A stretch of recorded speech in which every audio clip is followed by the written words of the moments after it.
Bapak, Ibu, dan saudara-saudariku yang terkasih di dalam Kristus, kita pasti pernah mendengar suatu ungkapan ini, 100% Katolik, 100% Indonesia. Kalimat ini tampaknya itu sangat sederhana, namun mempunyai makna yang sangat dalam bagi kita semua sebagai orang-orang percaya.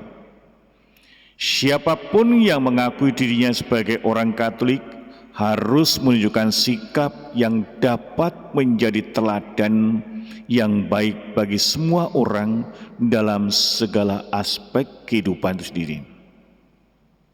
Inilah panggilan kita semuanya. Panggilan dan tugas serta tanggung jawab kita sebagai orang percaya dalam membangun hidup bersama sebagai anggota masyarakat. Kita ini bukan orang terasing dan orang yang mau mengasingkan diri, tetapi harus terlibat langsung di dalam kehidupan bersama itu. Bapak, Ibu, dan saudara kasih, perikop Injil hari ini ada hal yang menarik yang nampaknya jarang sekali direnungkan atau dibahas banyak orang. Kita diajak merenungkan tentang membayar pajak. Sederhana kan? Membayar pajak. Apa alasan Yesus supaya Petrus membayar pajak bagi mereka berdua, bagi Yesus dan bagi Petrus? Yesus menunjukkan sikapnya yang menaati kehendak Bapanya, serta menaati juga aturan-aturan hukum yang ada ketika dia hidup di dalam masyarakat itu sendiri. Menjadi pengikut Yesus bukan berarti memisahkan diri dari kehidupan bersama. Kita ini adalah bagian dari hidup bersama itu sendiri. Kalau kita orang Indonesia, tinggal di Indonesia, minum air di Indonesia ini, ya kita harus menjadi bagian dari bangsa dan negara ini, bagian dari masyarakat Indonesia dimanapun kita tinggal ini. Bapak, Ibu, dan saudara kasih, mengapa Yesus tadi meminta supaya Petrus membayar pajak?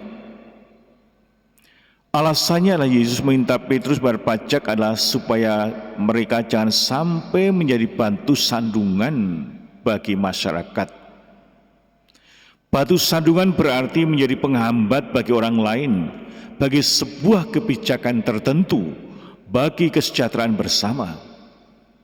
Jadi kalau kita menjadi batu sandungan, berarti kita bisa menghambat dalam kehidupan bersama, juga menghambat kebijakan-kebijakan yang telah diambil secara bersama-sama. Maka Yesus meminta para Petrus untuk mencari koin dalam ikan yang ditangkap di danau, supaya mereka tidak menjadi batu sandungan bagi orang-orang lain. Yesus nggak mau menjadi batu sandungan bagi orang-orang pada waktu itu. Menjadi batu sandungan berarti menghambat orang lain atau kelompok tertentu. Yesus mengingatkan Petrus agar karena hal yang sederhana jangan sampai mereka itu justru malah menghambat orang lain, menghalangi orang lain untuk maju dan berkembang. Jadi jangan sampai hal-hal yang kecil yang kita lakukan itu justru menghambat dalam kehidupan bersama yang jauh lebih besar. Ketika sebuah kebijakan sudah ditetapkan bersama, maka kita semua wajib untuk menghargai, menaati, serta menjalankan kebijakan tersebut.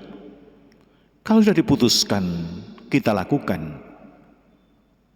Bahkan mereka yang berkuasa pun membuat kebijakan itu sangat diharapkan untuk menaati dan juga melakukan apa yang telah diputuskan bersama. Bapak, Ibu, dan saudara kasih, apa yang Yesus lakukan menunjukkan ketaatannya terhadap otoritas. Pertama, Yesus taat pada otoritas Allah. Dia taat sampai pada Bapanya, sampai dia rela menyerahkan hidupnya, menyerahkan dirinya untuk mati di kayu salib demi keselamatan manusia, demi menebus dosa-dosa manusia, dosa-dosa kita semuanya. Ketika dia hadir dalam dunia, maka dia juga berada di bawah otoritas dunia, hukum yang ada pada waktu itu. Maka dia juga mentaati bahwa harus membayar pajak. Dia bersikap demikian agar tidak menjadi batu sandungan demi kebaikan bersama. Bapak, Ibu, dan saudara kasih, sering kita merasa jengkel kalau kita membayar pajak, tetapi uangnya itu kok diselewengkan, digunakan untuk kepentingan diri sendiri atau kepentingan kelompoknya. Mungkin kita jengkel sekali. Bahkan tidak usah menutup mata, banyak orang yang membuat laporan pajak itu pembukuan ganda, ya kan? Coba mudah-mudahan sekarang mungkin tidak, tapi dulu biasa itu buat pembukuan ganda, ya, supaya ini nanti yang laporkan ke pajak, ini yang sesungguhnya. Karena apa? Karena mereka jengkel. Namun Yesus mengajak kita semuanya, kita harus membayar, melakukan apa yang telah menjadi kebijakan otoritas di dunia. Kalau kita harus membayar pajak, kita membayar pajak. Kita harus melakukannya dengan tulus dan ikhlas, karena Yesus sendiri juga melakukannya. Hidup kita selalu berada di bawah otoritas, baik itu otoritas Allah, otoritas manusia, juga peraturan agama, undang-undang negara, maupun otoritas lainnya. Yesus memberikan keteladanan bagi kita tentang bagaimana mentaati suatu aturan yang ada. Karena peraturan, Bapak sekalian, pada hakikatnya adalah untuk mengatur kesejahteraan bersama. Bahwa itu kadang-kala ada penyelewengan, itulah oknum-oknum saja. Tapi pada hakikatnya aturan itu sendiri, kebijakan itu sendiri untuk semua orang, untuk kesejahteraan bersama. Bapak, Ibu, dan saudara kasih, dalam hidup bersama, misalnya dalam lingkungan gereja, kita juga berhadapan dengan berbagai kebijaksanaan. Pertama, banyak kebijakan-kebijakan yang diambil bersama-sama, namun kadangkala juga ada orang-orang tertentu yang melawannya, yang tidak mau taat. Coba kalau kita ingat pada waktu corona masih betul-betul melonjak luar biasa, ada aturan progres. Kalau ke gereja, umur harus 60, jaga jarak dan sebagainya. Tapi apa yang terjadi? Sering terjadi keributan. Saya sendiri pernah mendengar di depan gereja sana, orang umurnya sudah 80 ngaku 55. Diatur hari ini harus suhu diukur, tidak mau. Alasannya saya ini sudah ini dan sebagainya. Sehingga bagi Yesus orang-orang inilah yang menjadi batu sandungan. Jadi sadar seringkali kita menjadi batu sandungan dalam hidup bersama. Aturan sudah dibuat, disepakati, tapi ada saja yang membuat aturan sendiri. Ya, kita terasa sekali pada waktu itu ribut luar biasa. Hampir setiap kali mau misa itu petugas-petugas itu ribut. Ya, cekcok. Alasannya orang-orang itu kalau diberitahu, misalnya sudah sedang batuk, jangan masuk, tidak boleh masuk. Mau ke gereja aja kok susah, mau masuk surga kok susah dan sebagainya. Nah, itulah yang terjadi. Bahkan juga kadang-kala pagi-pagi jam 5 sudah ada yang tugas untuk mengukur dan sebagainya. Aturan dilakukan bersama-sama. Namun betapa sering ada orang-orang yang menjadi batu sandungan di dalam meraih sesuatu yang baik itu sendiri. Bapak, Ibu, dan saudara kasih, sebagai orang beriman ada kalanya kita menjadi orang yang mengerti sebuah kebijakan. Meskipun secara pribadi mungkin kita kurang cocok, kurang setuju, tetapi kalau itu sudah diputuskan bersama-sama, mari kita lakukan dengan sebaik-baiknya. Dalam kehidupan ini ada banyak hal yang tidak sesuai dengan keinginan kita, tidak sesuai dengan kerinduan kita. tidak sesuai dengan apa yang kita harapkan. Jika kita mampu memperbaikinya, silakan untuk diperbaiki dan sebaik-baiknya. Tapi kalau hal sesuatu itu masih relevan dan bisa dilakukan, mari kita lakukan.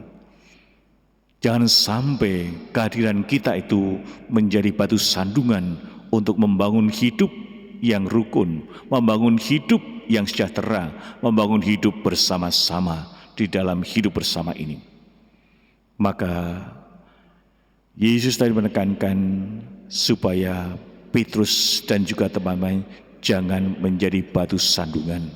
Semoga kita pun juga tidak menjadi batu sandungan karena keanehan kita, karena kita berpikir lain daripada yang lain, tapi sebenarnya merusak tatanan kehidupan bersama itu sendiri.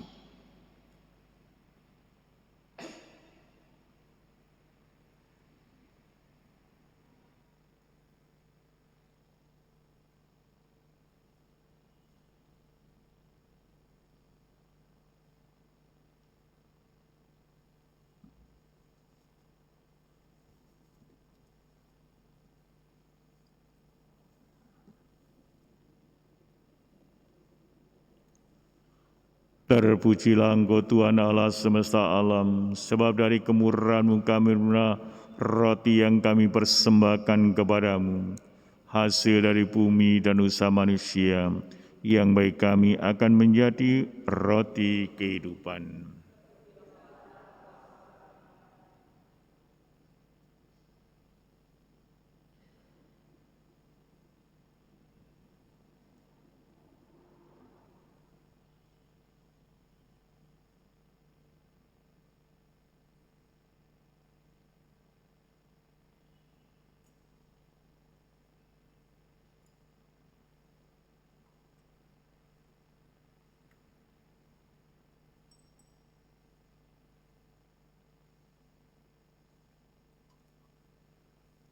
Terpujilah Engkau Tuhan Allah semesta alam, sebab dari kemurahan-Mu kami menerima anggur yang kami persembahkan kepadamu, hasil dari pokok anggur dan usaha manusia, yang bagi kami akan menjadi minuman rohani.